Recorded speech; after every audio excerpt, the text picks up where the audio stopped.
नमस्कार, निशा Jha YouTube channel platform पे आपका बहुत बहुत स्वागत है। मैं आपके साथ हर्षित सिंह तोमर। उदित राज दिल्ली के north west constituency Lok Sabha constituency से कांग्रेस प्रत्याशी, कांग्रेस उम्मीदवार डॉक्टर उदित राज के बारे में हमने आपको पिछली बार भी बताया था कि किस कदर वो समाज के हर एक तबके के, हर एक जात के, हर एक धर्म के लोगों को एक साथ एकजुट करके, इकट्ठा करके किस कदर उनके उद्धार की बात करते हैं, उनके सशक्तिकरण की बात करते हैं। और आए दिन हम ये भी आपको बताने की कोशिश करते हैं कि किस कदर जो केंद्र में बैठी, हमारी सत्ते में बैठी सरकार है, उन्होंने दिल्ली की नॉर्थ वेस्ट कॉन्स्टिट्यूएंसी को किस कदर आड़े हाथों लिया है, किस कदर वहां के लोगों की जमीनी स्तर पर होने वाली उत्पन्न होने वाली जो समस्याएं हैं, किस कदर उनको नजरअंदाज किया है और यहां तक कि केंद्र स्तर पर भी रिप्रेजेंट करने की बात को हमेशा नजरअंदाज दरकिनार करते रहे हैं। ऐसे में जब डॉक्टर उदित राज जैसे उम्मीदवार हमारे समक्ष खड़े होते हैं तो हमें एक चीज का यह अंदाजा लगता है कि किस कदर समाज के हर तबके के लोग आके अपनी बात को रखने के लिए इन चुनावों में जो उनके मसले, जो चुनाव के जो हमारी समस्याएं होंगी, जो मुद्दे होंगे, किस कदर उनको लेकर वक्ता होने के लिए पूर्ण तरीके से जागरूक है। ऐसे में आज उदित राज से जुड़ी जो दो बड़ी अपडेट्स है जो आपको देना चाहेंगे। सबसे पहले तो आपको बताना चाहे, राष्ट्रीय किसान मजदूर संगठन के president, national convener VM Singh ने बवाना में आज जाकर बैठक के दौरान उदित राज को अपना समर्थन दे दिया। यानी ऐसा समझिए, अगर राष्ट्रीय किसान मजदूर संगठन और वो भी वहां के अध्यक्ष, वहां के कन्वीनर अगर जाके उदित राज को समर्थन देते हैं तो गौर करने वाली बात है, ये कितनी बड़ी बात है कि एक अब किसान संगठन उनको समर्थन दे रहा है। क्योंकि किसान एक ऐसा तबका है, किसान एक राजनीति के नजरिए से ऐसा वोट बैंक बन गया है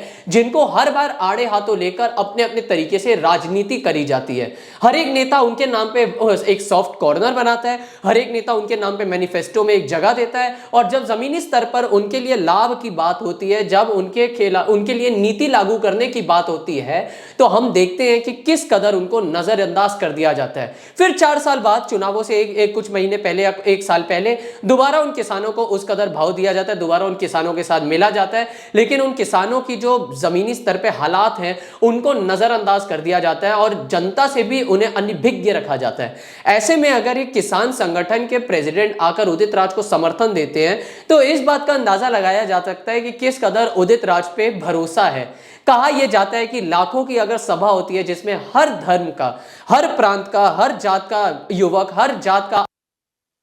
आके उनके समक्ष अपनी बातें, अपना समर्थन देता है, तो अगर ये राष्ट्रीय किसान मजदूर संगठन भी अगर साथ में आता है तो कितनी बड़ी बात है। और जब ये सत्ते में बैठेंगे तो किस कदर उन किसानों की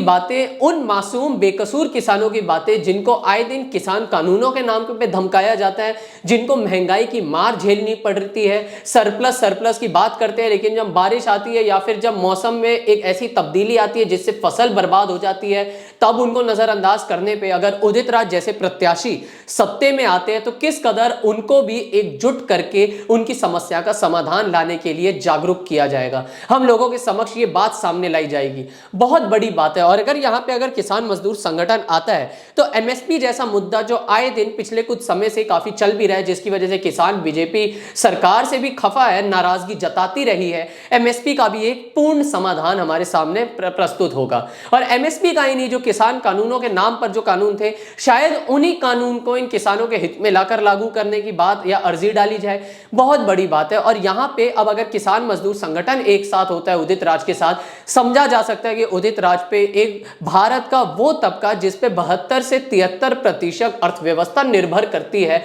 वो भी किस कदर इनको अपना समर्थन देता है। वहीं दूसरी तरफ दिल्ली के मुख्यमंत्री अरविंद केजरीवाल तिहाड़ जेल से रिहा हुए। ईडी सीबीआई से जब उनसे पूछा गया कि किस बिना पर हम इनकी तारीख आगे बढ़ाए, कब तक इनको कस्टडी में रखा जाए, हर बार कोई ना कोई अलग अपने तरीके से बयान देते, हर बार अपने तरीके से बहाने देते थे। और आखिरकार जब उन्हें 1 जून तक की अंतरिम जमानत मिली है, हर एक राजनेता ने अपने अपने तरीके से घेरने की कोशिश करी, लेकिन एक बात सबको पता है कि अरविंद केजरीवाल को लोकसभा चुनावों से पहले जेल में बंद करना कितना बड़ा एक राजनीति का गिरा स्तर दिखाता है केंद्र सरकार का, कि विपक्षी नेताओं को चुनावों से जस्ट पहले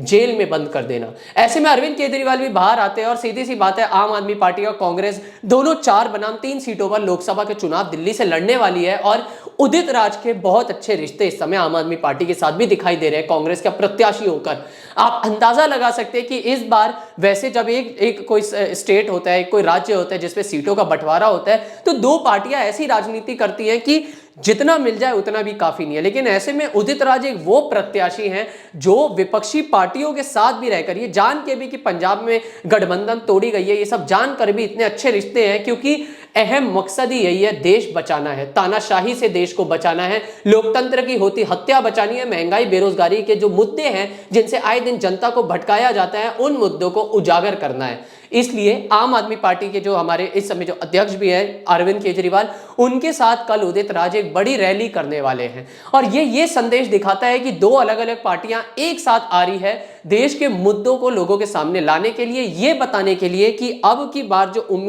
जो हमारे चुनाव है, उन चुनावों में आपको जो मत देना है, चेहरों पे ही नहीं, ये बड़ी बड़ी तुष्टीकरण की बातों पे नहीं, आपको अपनी समस्या के समाधान के नाम पर चुनावों में मत देना है। और ये दो बहुत बड़े संदेश है। ये बताते कि उदित राज चाहे जमीनी स्तर, सामाजिक स्तर पर किसानों की बात हो, या फिर राजनीतिक स्तर पर अपने खिलाफ ही खड़े होने वाले, वैसे तो गठबंधन हो पर वैसे अगर अपने ही खिलाफ में खड़े होने वाले विपक्षी पार्टी के साथ की गठबंधन के रिश्ते हो, किस कदर राजनीतिक, सामाजिक और लोकतंत्र के जो नजरिए है उससे दिखाता है। अब उदित राज का आने वाला समय बताएगा, और आप लोगों को भी यह बताने की हम कोशिश करते रहेंगे कि एक ऐसा प्रत्याशी जो जनसभाएं करता है, सिर्फ राजनीतिक रोटी सेकने के लिए नहीं, बस औपचारिकता के लिए नहीं, बल्कि लोगों की समाज सेवा करने के लिए, लोगों की समस्याओं को प्रस्तुत करने के लिए। बहुत बहुत धन्यवाद।